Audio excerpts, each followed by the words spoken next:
Je viens dans ta maison. Bienvenue à chacun et chacune ce matin. Que le Seigneur puisse nous faire du bien, mais que nos vies puissent faire du bien à notre Seigneur. C'est lui qui nous appelle à être les uns avec les autres. C'est lui qui nous précède en ce lieu. C'est lui qui nous donne sa grâce. Je vous invite à la prière. Père éternel, ce matin encore, nous voulons nous réjouir de pouvoir t'apporter ce culte et vivre ce culte ensemble, dans ta présence. Nous voulons te remercier, Seigneur, parce que tu as posé ton regard sur chacun d'entre nous. Tu es venu jusqu'à nous dans la personne de Jésus. Et tu nous fais part, Seigneur, en lui, d'une vie nouvelle. Nous voulons, Seigneur, nous remettre à toi ce matin, te demander de nous guider dans la louange, à l'adoration, de nous guider aussi et d'ouvrir nos cœurs à ta parole. Nous puissions être disponibles pour toi, Père. Soit avec ceux et celles qui n'ont pu nous rejoindre, soit avec chacun d'entre nous ce matin, soit avec ceux et celles qui sont dans la souffrance, que ce soit dû à la maladie, dû à toutes sortes de problèmes ou à la perte d'un être cher.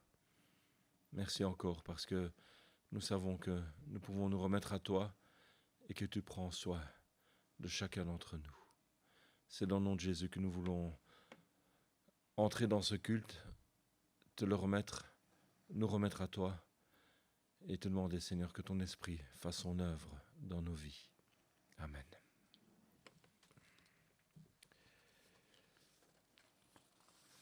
Dans les psaumes, au psaume 103, nous lisons de David. « Mon âme bénit l'Éternel et n'oublie aucun de ses bienfaits. C'est lui qui pardonne toutes tes iniquités, qui guérit toutes tes maladies. C'est lui qui délivre ta vie de la fosse, qui te couronne de bonté et de miséricorde. C'est lui qui rassasie de bien ta vieillesse, qui te fait rajeunir comme l'aigle. L'Éternel fait justice, il fait droit à tous les opprimés. Il a manifesté ses voies à Moïse, ses œuvres aux enfants d'Israël.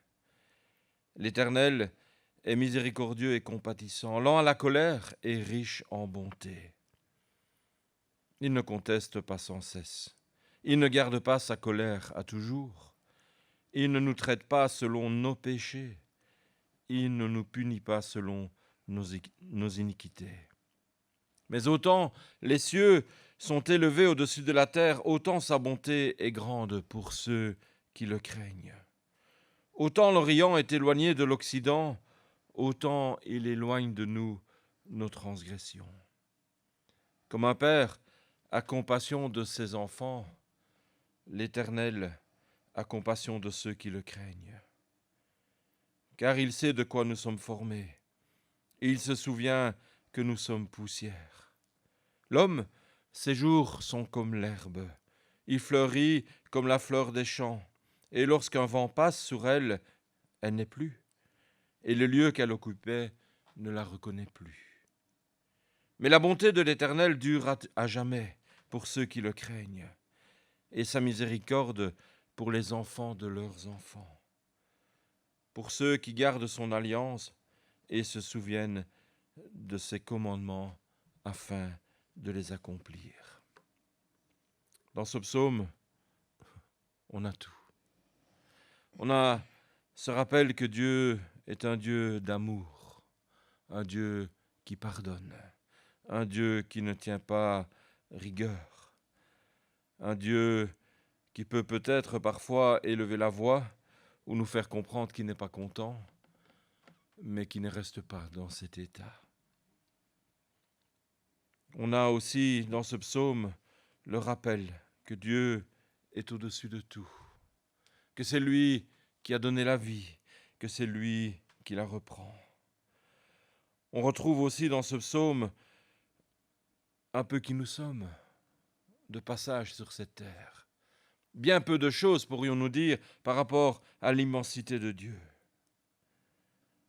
Et pourtant, nous voyons une chose, c'est que la bonté de l'Éternel dure à toujours. Alors ce matin, on peut le remercier parce que on sait qu'il est là, qu'il nous écoute, qu'il veut nous relever lorsque nous tombons, qu'il veut nous pardonner lorsque nous lui demandons pardon, qu'il veut nous transformer parce qu'il ne veut pas que nos fautes restent en nous, mais il veut les enlever pour les remplacer par ce qui vient de sa bonté. On peut louer le Seigneur ce matin parce qu'il a compassion de chacun d'entre nous. Et le cantique suivant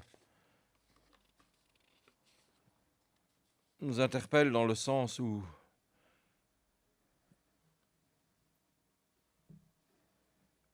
on peut se poser la question, tiens, je suis là aujourd'hui, est-ce parce que c'est dimanche? Et que dimanche, c'est le jour du Seigneur pour nous? Et que le dimanche, on va à l'église? Simplement, et je peux être là peut-être simplement parce que c'est dimanche. Ce cantique nous dit, souffle, souffle de Dieu, nous t'accueillons. Viens purifier nos cœurs. Et à l'entrée de ce culte, on veut vraiment se mettre devant Dieu. Et peut-être encore prendre ce temps pour lui dire, Seigneur, je te demande pardon pour ceci ou pour cela. Nommer ces choses au fond de notre cœur et lui demander de nous purifier, de nous transformer. Rends-nous souples devant toi, Seigneur. Qu'aujourd'hui matin, je ne sois pas venu simplement par habitude, mais je sois venu parce que j'ai besoin de toi. J'ai besoin de t'entendre. J'ai besoin que tu touches ma vie. Alors rends-moi souple devant toi. Que je puisse écouter ta voix ce matin. Rends-moi sensible à ce que tu as à me confier.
Dans le Nouveau Testament, dans l'épître de Paul aux Romains, nous lisons « Ne rendez à personne le mal pour le mal, Recherchez ce qui est bien devant tous les hommes.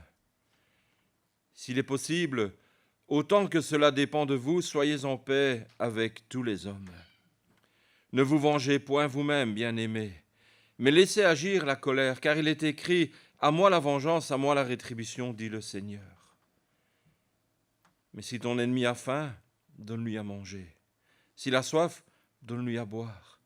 Car en agissant ainsi, tu amasseras des charbons ardents sur sa tête. Ne te laisse pas vaincre par le mal, mais surmonte le mal par le bien. On vient de lire dans les psaumes que Dieu est un Dieu qui a compassion de nous. Et nous, par rapport à notre prochain. On pourrait parfois se fâcher pour un rien, s'emporter pour un rien, ne pas régler notre vie et se dire alors, tiens, et voilà, j'ai l'impression que ça ne va pas dans ma vie, j'ai l'impression que Dieu ne me répond plus, j'ai l'impression que Dieu m'a abandonné. On a facile de dire cela. Et puis si on prend le temps de s'arrêter et qu'on lit un texte comme ceci, on se dit, tiens, est-ce que c'est vraiment Dieu qui est parti ? Ou est-ce que c'est moi qui ne suis pas droit dans mes bottes, comme on dit chez nous ? Et Dieu nous encourage à pouvoir regarder à lui et vivre non pas selon parfois ce que notre cœur nous dit, mais à vivre selon ce que son cœur nous dit. Et là, la vie devient tout à fait différente. Ne te laisse pas vaincre par le mal, mais surmonte le mal par le bien. On n'est pas ici dans une thérapie, mais simplement par un style de vie que Dieu nous laisse et qui nous encourage à méditer et surtout à mettre en pratique, chacun pour soi, sans regarder à notre voisin, mais chacun pour soi. Parce que c'est là que ça se passe, entre moi et lui. Et si ma relation avec lui est bonne, alors ma relation avec mon frère ou ma sœur, ou mon père ou ma mère, ou mon voisin ou ma voisine, ou mon collègue ou ma collègue, peu importe, sera nettement meilleur. Dieu est là, il prend soin de nous, il veut nous relever, il veut nous guider, et on ne sait pas toujours lui dire ce que nous avons sur le cœur. On ne sait pas toujours le remercier comme on devrait. Quand je vois la beauté d'un coucher de soleil, un art si raffiné révèle tes merveilles. Quand je sens l'immensité du mystère des galaxies, mon cœur est bouleversé par l'amour du Dieu infini. Et face à ça, c'est « Mais comment, Seigneur, comment te dire merci ?» Soyons simples devant Dieu. Humilions-nous devant lui, afin de pouvoir reconnaître sa grandeur et pouvoir le louer pour ce qu'il est.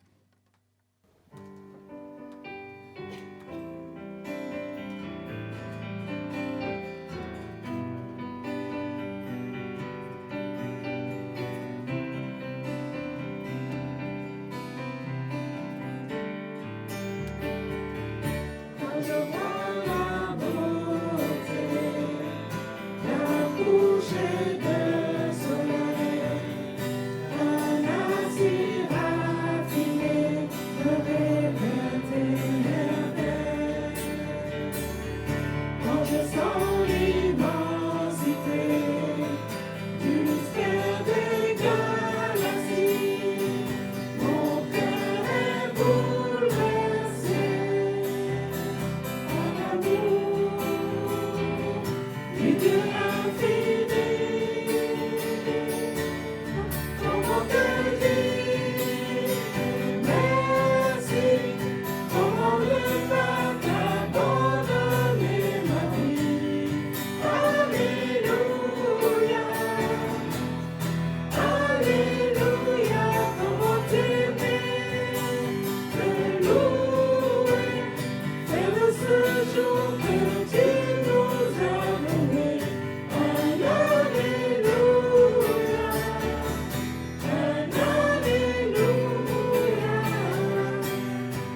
parfois on a difficile de lui dire merci, alors on veut simplement dire du bien de Dieu. Béni soit ton nom.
Et avant de se mettre à l'écoute de la parole de Dieu ce matin,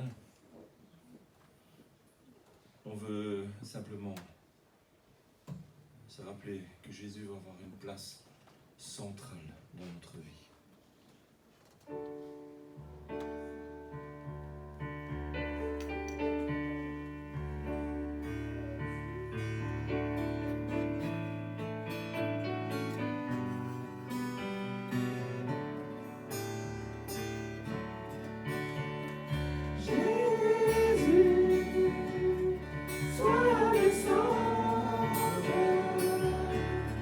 Sois ma lumière, sois ma source.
éternel, nous voulons t'élever ce matin. Nous voulons te rendre gloire parce que tu es Dieu et qu'il n'y en a point d'autre comme toi. Nous voulons, Seigneur, te remercier ce matin parce que tu vis au plus profond de nos cœurs. Si nous nous sommes tournés vers toi, si nous avons accepté ton amour et ton pardon. Et Seigneur, comme nous l'avons relu dans ces psaumes, dans ces textes, tu es celui qui nous redresse, tu es celui qui nous guide, tu es celui qui veut simplement, Seigneur, nous transformer. Merci pour ton amour pour nous. Merci pour ta patience envers nous. Car combien de fois ne marchons-nous pas à côté des voies que tu traces pour chacun d'entre nous? Et pourtant, toi, tu restes là et tu nous attends, rempli d'amour, comme le Père attendait le Fils qui avait décidé de quitter la maison. Merci Seigneur, parce que nous pouvons nous mettre devant toi maintenant, te prier d'ouvrir nos cœurs à ta parole et que nous puissions nous laisser imprégner par ton esprit et par cette parole vivante qui nous sera apportée ce matin. Amen. Bonjour à tous. Il y a des matins où, après avoir été là et quand on sait qu'on doit venir prêcher, on se dit, mais est-ce que la prédication a encore un sens? Tellement les chants, tellement les paroles d'encouragement dites par l'officiant sont profonds. Mais Dieu faisant bien les choses, nous allons un peu continuer dans la même réflexion. Et aujourd'hui, on est le 4 juillet, pour ceux qui s'en rappellent. C'est la fête nationale américaine. La plus grande puissance du monde. Enviée, jalousée, combattue. Parfois, on se moque d'elle, mais elle est là, pleine de sa force et parfois d'arrogance, même d'arrogance mal placée, comme on l'a vécu les 4 années de Trump au pouvoir. Voici un peu l'image d'un monde qui gagne, d'un monde qui triomphe. Nous aimons tous les gens forts, puissants, audacieux, pleins de suffisance, voire un brin arrogant. Peut-être avec un peu d'orgueil. C'est les gens que nous admirons. C'est ce que notre monde veut qu'on admire. Ces gens qui réussissent. Bref, le monde des personnes qui gagnent. Notre texte aujourd'hui prend un peu les contre-pieds de cette vision du monde. Il est aux antipodes de l'homme moderne et envié, de l'homme qui gagne. Il est différent de la vision dominante d'un monde moderne. Il faut être toujours plus haut, plus fort, plus grand, plus riche. Bref, toujours meilleur. Nous vivons perpétuellement une course à la gloire. Et chacun de nous, indifféremment, nous sommes concernés. Aujourd'hui, dans les textes que nous allons lire, la parole de Dieu nous montre une autre voie, une autre chose à faire. Nous allons prendre nos Bibles dans le livre de 2 Corinthiens au chapitre 12. 2 Corinthiens chapitre 12 et nous lirons les versets 7 à 10.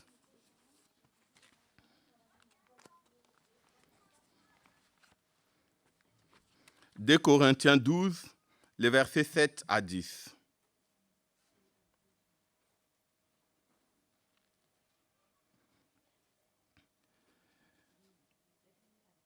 2 Corinthiens 12, 7 à 10. Et pour que je ne sois pas enflé d'orgueil, à cause de l'excellence de ces révélations, il m'a été mis une écharpe dans la chair, un ange de Satan pour me souffleter et m'empêcher de m'enorgueillir. 3 fois j'ai prié le Seigneur de l'éloigner de moi, et il m'a dit, « Ma grâce te suffit, car ma puissance s'accomplit dans la faiblesse.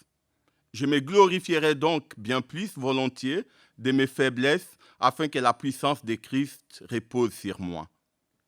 C'est pourquoi je me plais dans les faiblesses, dans les outrages, dans les calamités, dans les persécutions, dans les détresses pour Christ. Car quand je suis faible, c'est alors que je suis fort.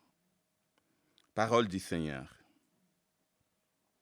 En préparant ces textes, dans les différentes lectures que je fais, il y a un adage dit par un auteur qui m'a fait rire. Il a dit, nous sommes habitués, on nous a toujours dit par nos grands-mères qu'il mieux vaut faire envie que faire pitié. Et ici, le texte d'aujourd'hui vient remettre en question toute notre réflexion, toute notre vision dans ce monde où être le meilleur est quelque chose qui est admiré. On élève nos enfants à leur dire « vous êtes les meilleurs, vous êtes les plus forts ». Il faut être devant, il faut être premier. Et même dans le monde chrétien, on attend plus « je suis la tête et non la queue ». Je suis appelé moi à régner parce que je suis enfant de Dieu. On a ce discours de « qui gagne ». Toujours valoriser ce qui est bien. Ce n'est pas mauvais en soi, mais le texte d'aujourd'hui nous montre une autre voie. Dans quel contexte Paul écrit-il ces paroles? Paul vit un moment difficile dans sa vie et dans l'église de Corinthe. Où, dans l'église de Corinthe, il y a des faux prophètes qui sont venus prêcher tellement et disent que Paul, finalement, il n'est pas si magnifique que ça. Quand il écrit, ses lettres sont belles, les textes sont beaux, mais quand il est là, il est insignifiant.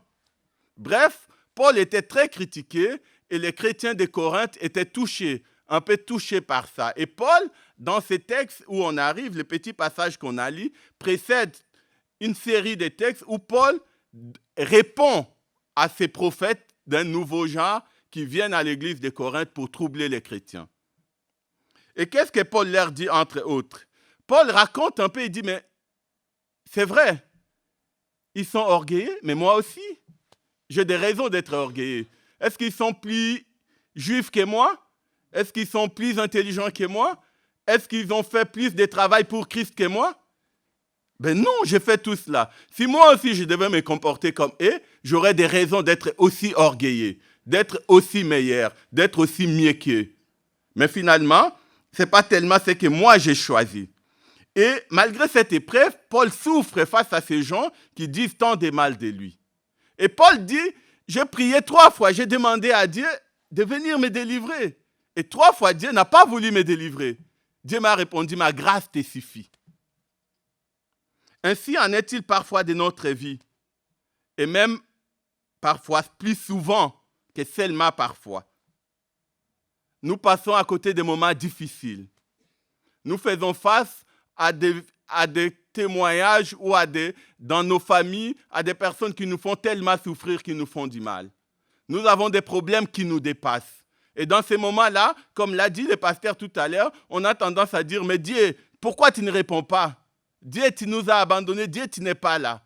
On a souvent cette réaction qui consiste à dire, quand on a prié 2, 3, surtout quand on s'est dit innocent, je mets innocent entre guillemets, mais je n'ai rien fait de mal. Cette maladie, pourquoi me frappe-t-elle? Mais cette personne, pourquoi elle m'en veut? Qu'est-ce que je lui ai fait?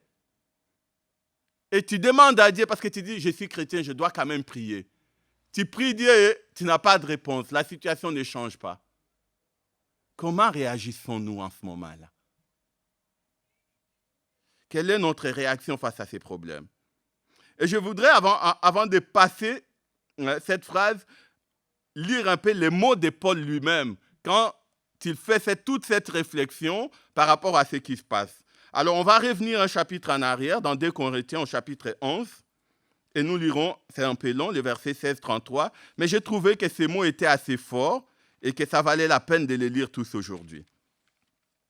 Voilà Paul, après avoir dit ce que les faux prophètes disent de lui, voilà maintenant comment il montre pourquoi il n'a pas intérêt à devenir aussi orgueilleux qu'eux.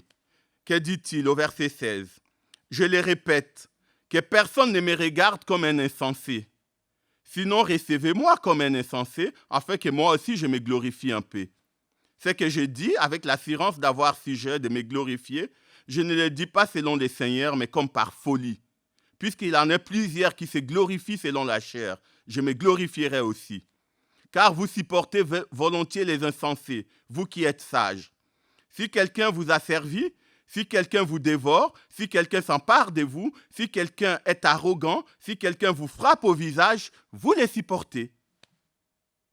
J'ai honte de le dire, nous avons montré de la faiblesse. Cependant, tout ce que peut oser quelqu'un, je parle en insensé, moi aussi je l'ose. Sont-ils hébreux? Moi aussi. Sont-ils israélites? Moi aussi. Sont-ils de la postérité d'Abraham? Moi aussi. Sont-ils ministres de Christ? Je parle en termes extravagants. Je le suis plus encore par les travaux, bien plus par les coups, bien plus par les emprisonnements, bien plus souvent en danger de mort. 5 fois j'ai reçu des Juifs, 40 coups moins 1. 3 fois j'ai été bâti de verges. 1 fois j'ai été lapidé. 3 fois j'ai fait naufrage. J'ai passé un jour et une nuit dans l'abîme. Fréquemment en voyage, j'ai été en péril sur les fleuves, en péril de la part des brigands, en péril de la part de ceux de ma nation, en péril de la part des païens, en péril dans les villes, en péril dans les déserts, en péril sur la mer, en péril parmi les faux frères. J'ai été dans les travails et dans la peine, exposé à de nombreuses vieilles, à la faim et à la soif, à des jeûnes multiples, au froid et à la nudité. Et sans parler d'autre chose, je suis assiégé chaque jour par les soucis que me donnent toutes les églises. Qui est faible que je ne sois faible, qui vient à tomber que je ne brûle. S'il faut se glorifier, c'est de ma faiblesse que je me glorifierai. Dieu qui est le Père du Seigneur Jésus et qui est béni éternellement, sait que je ne mens point. À Damas, le gouverneur du roi Arétas faisait garder la ville de des Damascéniens pour se saisir de moi. Mais on me descendit par une fenêtre dans une corbeille le long de la muraille et j'échappais de leurs mains. Voilà cet homme qui parle, qui décrit toutes ses peines, qui décrit toutes ses souffrances. Et qui, dans les textes que nous avons lus, finit par dire, malgré tout cela, j'ai demandé le secours de Dieu et Dieu me dit, ma grâce te suffit. Et je l'ai appris aujourd'hui. Je me glorifierai donc de mes faiblesses parce que c'est quand je suis faible que je suis fort. Mais pourquoi dit-il ça? Parce qu'il a compris l'essentiel. Il a compris qu'il ne s'agit pas de lui. Il s'agit de celui à qui il a cru, de celui à qui il a donné sa vie. Il a compris que sa vie ne lui appartenait pas et que ses faiblesses du moment, même s'il endure, même s'il en souffre, il souffre pour Christ. Et alors, à partir de ce moment, la force de Dieu est en lui. Et c'est dans cette faiblesse, parce que la force de Dieu se manifeste, qu'il est en mesure de supporter toutes ces épreuves et de les supporter avec joie. Paul refuse donc de parler de lui-même et il dit, je ne parle pas parce que si quelque part il dit, mais moi j'ai une vision qu'il n'est donnée à personne de les voir. Mais je n'en ai pas parlé, pourquoi je n'en parle pas? Parce que si j'en parle, on me regardera autrement. Au lieu de regarder ce que Dieu fait en moi, on me regardera comme une personne spéciale. Oui, malheureusement, aujourd'hui, que ce soit dans le monde et parfois dans l'Église, nous sommes dans cette course de reconnaissance perpétuelle. Il m'arrive, en préparant ces messages, je me suis rappelé beaucoup de choses. Je me suis rappelé, écoute, quand tu es avec des gens, même dans les milieux chrétiens, et que chacun commence à raconter ce que Dieu a fait de magnifique dans sa vie. À moi, avec Dieu, oh, c'est magnifique. À moi, en tout cas, quand Dieu me parle et que je transmets sa parole, c'est merveilleux. Et je me suis rappelé, je me suis dit, Jean-Claude, quand tu te trouves dans ces moments-là, dans ces discours-là, quelle est ton attitude, ton comportement? Et je me suis rappelé, ah oui, moi aussi, je commence aussi à dire, mais moi aussi, Dieu a fait ça pour moi. Ah, moi aussi, j'ai une telle chose, c'était magnifique. Voilà dans quoi nous sommes conduits. À mettre en avant ce que nous avons de meilleur parce que nous voulons être les plus forts. Nous ne sommes pas conscients de parler de nos faiblesses. Parce que c'est là que le mal se trouve. C'est là que les gens vont nous regarder différemment. Et c'est là, dans nos faiblesses, que Dieu verra si nous nous sommes transformés ou pas. C'est quand je suis en mesure de dire aux gens, je suis faible et vous savez, moi, je me fâche trop souvent, je n'y arrive pas. Les dire, c'est peut-être le début de la confession. Dire, moi, j'ai du mal à pardonner. Mon collègue, là, il m'énerve tellement, je n'en peux plus, je n'ai pas envie de voir sa tête. Ben non, moi, je suis celui qui est disponible. Ah, mais moi, j'aime servir. Vous savez, j'ai fait une rencontre, et je le dirai dernièrement, mais qui m'a fait tellement mal. J'ai rencontré quelqu'un qui m'a dit, l'amour, hein? L'amour seulement dans les paroles, et vous là, vous les chrétiens. Oh mon Dieu, quelle souffrance. Et le pire, c'est que la personne avait raison. Et comment tu réagis face à ça? Est-ce que tu reconnais tes faiblesses? Tu te dis, oui, il y a quelque chose qui ne va pas. Oui, je suis faible, mais j'ai besoin de la force de Dieu. Mais non, on vit dans un monde où on nous dit de cacher nos faiblesses. Où on nous dit, non, il ne faut pas, il faut être les meilleurs en tout. Où chacun doit être appelé à montrer, on fait souvent ça, hein, à montrer ses bras, là, ses muscles. Je suis le plus fort. Je suis le plus intelligent. Je suis le meilleur chrétien. D'ailleurs, je viens à l'église tous les jours. Ah, Jean-Claude, moi, écoute, je suis un parfait prédicateur. Alors, quand je parle de Dieu, mais c'est magnifique. Mais quelle est ta vraie relation avec Dieu? Comment tu réagis face à des véritables souffrances? Paul est là et Paul dit, j'ai des raisons de me glorifier de tout cela. Je suis plus fort que tout ça, qu'eux tous réunis. Je fais plus qu'eux si je dois parler comme eux. Mais ce n'est pas ce que j'ai envie de mettre en avant. Voici mes souffrances. Et aujourd'hui, je continue à souffrir. Mais Dieu m'a dit, ma grâce te suffit. Oui, et c'est là le problème. Est-ce que la délivrance de Dieu est un droit? C'est parfois comme ça que nous réagissons. J'ai prié, pourquoi Dieu ne me répond pas? Mais je n'ai rien fait. Ils me font tellement du mal, mais j'ai prié, Dieu, tu es où? On commence à faire comme si Dieu avait l'obligation de répondre à nos prières. Comme si Dieu devait nous donner ce dont nous avons, ce dont nous demandons. Parce que nous sommes chrétiens, parce que nous sommes venus à l'église. Alors Dieu doit nous répondre. Il doit me donner ce que je veux. Et Paul, et ces textes nous donnent un peu indifférent. Paul dit, 3 fois j'ai demandé. Et vous savez, ça nous rappelle Christ. Christ a fait son ministère. Il arrive dans les derniers instants. Il se rend compte de ce qu'il attend.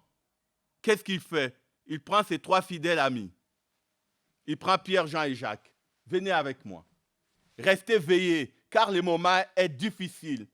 J'arrive. Il s'éloigne pour prier. Qu'est-ce qu'il dit au Seigneur? Seigneur, je n'en peux plus. Est-ce que je suis obligé de passer par cette souffrance?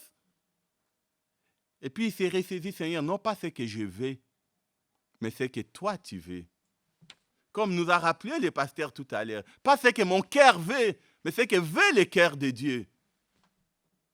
Le plus important, ce n'est pas moi, ce n'est pas ma personne, ce n'est pas ma famille. Le plus important, c'est la gloire de Dieu.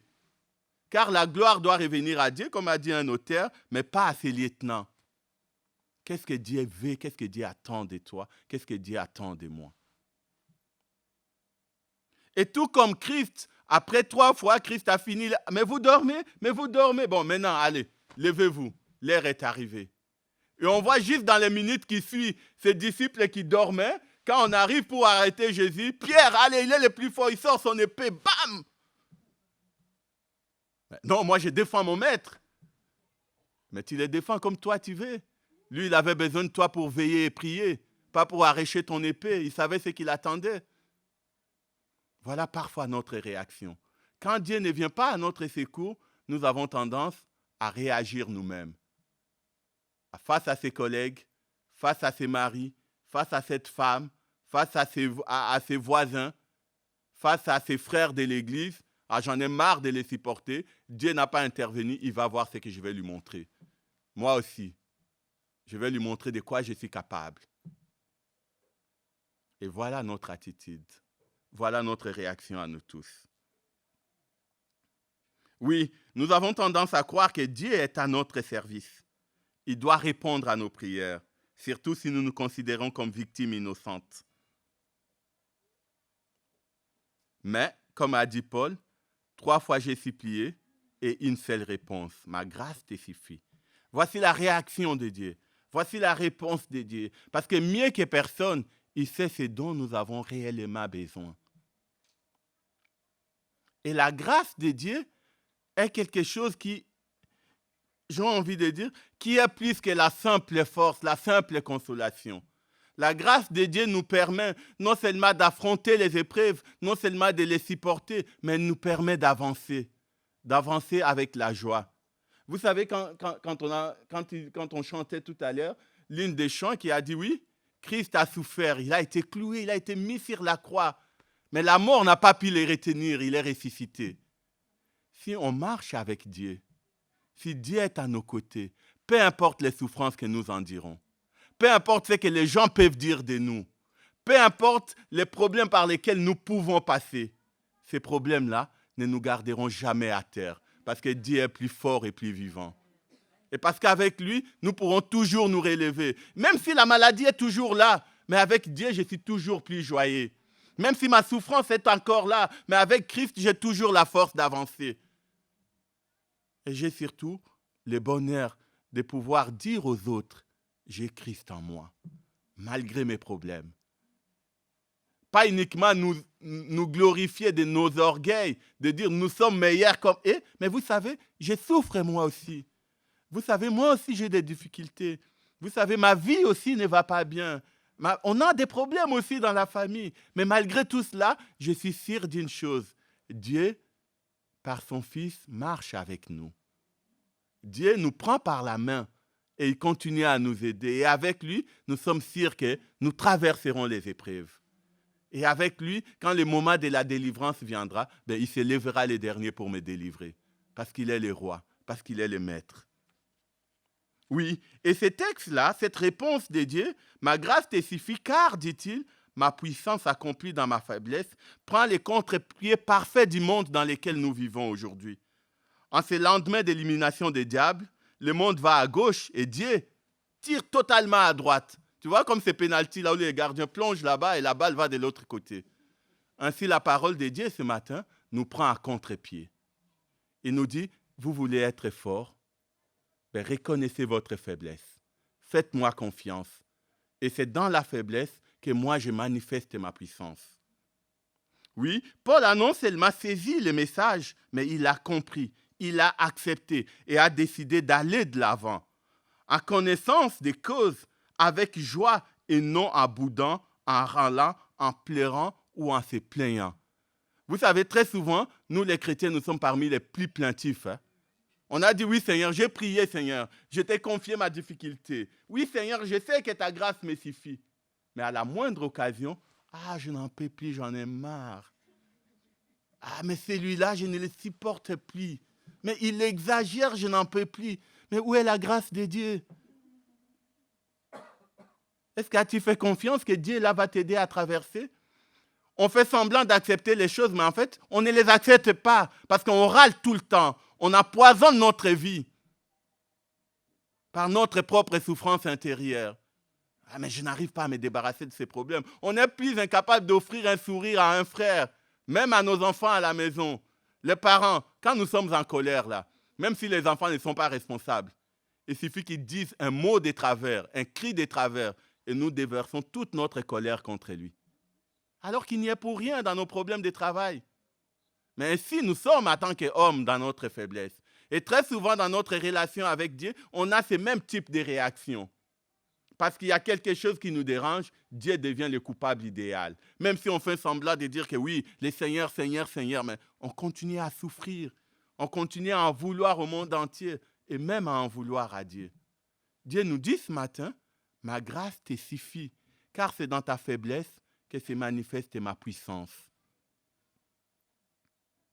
Oui, conscient, Paul l'a compris, et Paul conscient que Dieu était sa force et sa délivrance et son salut. C'est pourquoi au verset 10, en conclusion dans le texte que nous avons lu, lui-même dit, c'est quand je suis faible, c'est alors que je suis fort. Paradoxe total. Mais oui, parce qu'il sait que quand je suis faible, c'est là que Dieu vient à mon secours. Et en lisant des textes aujourd'hui, quelqu'un a fait cette comparaison, il a dit quelque chose de magnifique. Il a dit, chacun de nous peut se vanter de quelque chose, de son expérience avec Dieu. Tous nous pouvons participer au grand concours de celui qui a le plus bénéficié de la grâce de Dieu. On a des choses. Si on fait les tours ici, on aura des choses à dire sur Dieu. Et si on va plus loin, dans le monde aussi, on aime, moi, vous savez, ces jours-là, j'ai été le meilleur. Vous savez, ça, je sais le faire. Très rarement, on parle de nos faiblesses. Et l'auteur a cité quelques exemples. Il dit, mais dans la parole de Dieu, souvent Dieu prend les contre-pieds de ces discours d'effort. Il dit, Dieu finalement est venu dans le monde à travers un bébé qui n'avait pas d'endroit pour naître convenablement. C'est par la faiblesse, dans un étable que Christ est né. Rien. Et pourtant, voilà la voie par laquelle Dieu a choisi de naître au monde. Alors qu'il aurait pu naître dans un palais, n'importe où. Il a choisi de venir dans le monde par la voie d'un enfant qui naît dans un étable. Et il dit finalement, Jean-Baptiste, le plus grand prophète selon Christ, faisait peur aux gens par son attitude. Il n'était pas rasé, il était tout sale. Mais Dieu a choisi de se manifester à travers des gens écartés.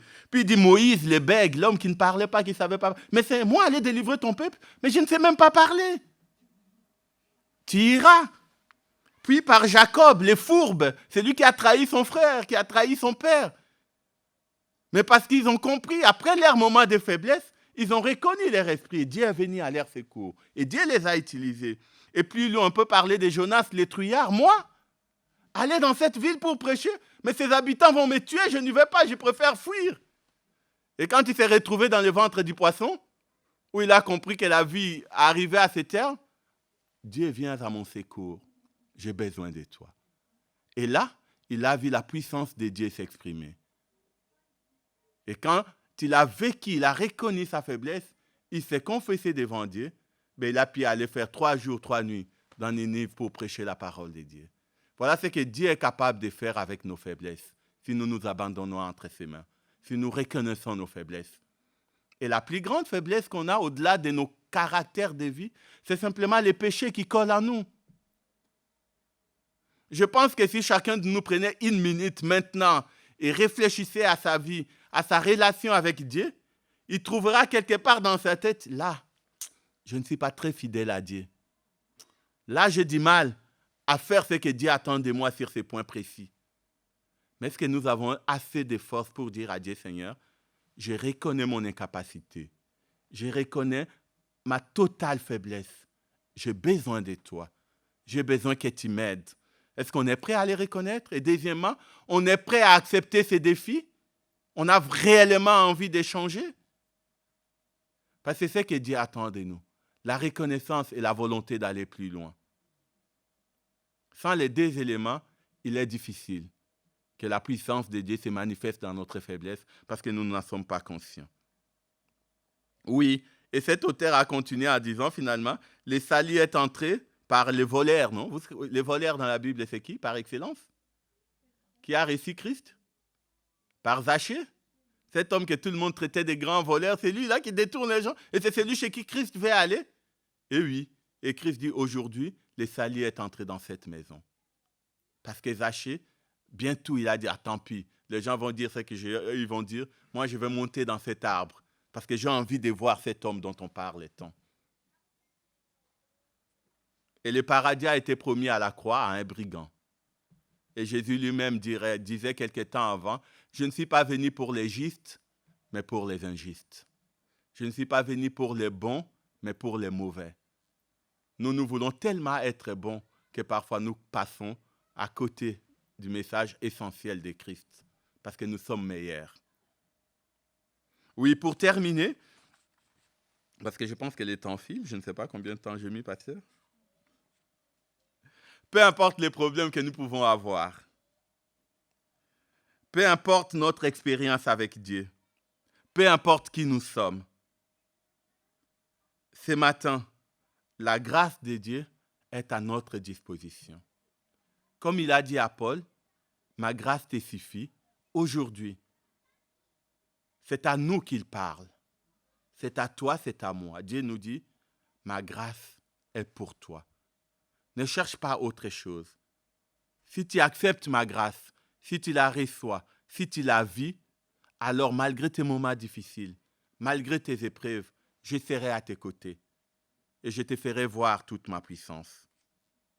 Et comme à Gédéon, Dieu te dit ce matin, va avec la force que je te donne. Pas avec ta force, pas avec la force du monde, pas avec ton intelligence, pas avec tes avoirs, pas avec ta famille, pas avec tes relations, mais avec la force que Dieu te donne. Va dans le monde, va dans ta famille, va dans ton travail et fais face aux problèmes que tu as. Parce que Dieu te donne la force de le faire. Et il est prêt à t'accompagner pour remporter la victoire sur ces problèmes, mais à condition que tu lui fasses confiance. Oui, et il terminera en disant, pour terminer, je redonne la parole à Paul. Dans Philippiens 14, 13, que dit-il? Je puis tout par celui qui me fortifie. Voilà la meilleure grâce et la prise de conscience. Paul, malgré toutes les épreuves qu'il a endiguées, malgré les coups de fouet qu'il a reçus, malgré les morts auxquelles il a échappé, par naufrage, par je ne sais pas quoi, par la morsure des serpents, malgré tout ça, malgré les moqueries des Corinthiens, il a pu dire aux Philippiens, je puis tout par celui qui me fortifie. Pas parce que je suis le meilleur, mais parce que Christ est en moi. Et si lui est avec moi, alors rien ne m'est impossible. Et c'est cela la grâce de Dieu. C'est cela la force que Dieu donne. Que Dieu bénisse sa parole.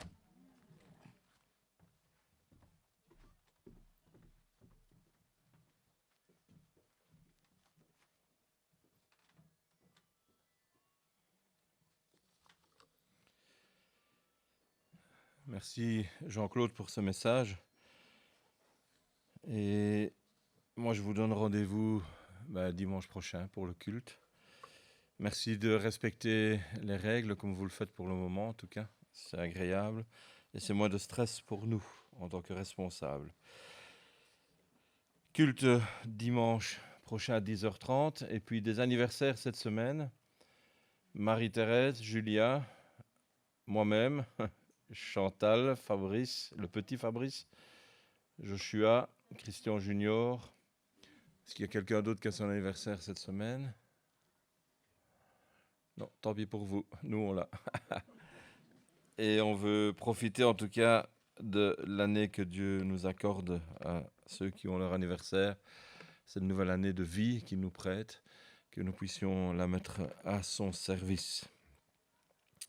Je vous invite à la prière pour terminer ce culte. Père éternel, nous voulons te remercier pour ce temps passé dans ta présence, à ton écoute. Merci Seigneur pour ce message. Merci pour ta parole vivante et efficace. Qu'elle puisse trouver dans nos cœurs un terrain où elle pourra porter du fruit. Et que nos vies puissent te rendre gloire encore davantage. Sois avec chacun d'entre nous durant cette semaine. Permets-nous, Seigneur, dans une vie obéissante à ta parole, fidèle à ta volonté, de saisir ces bénédictions que tu déverses sur chacun d'entre nous jour après jour. Et encore merci pour ta bonté. C'est dans nom de Jésus que nous te prions. Amen.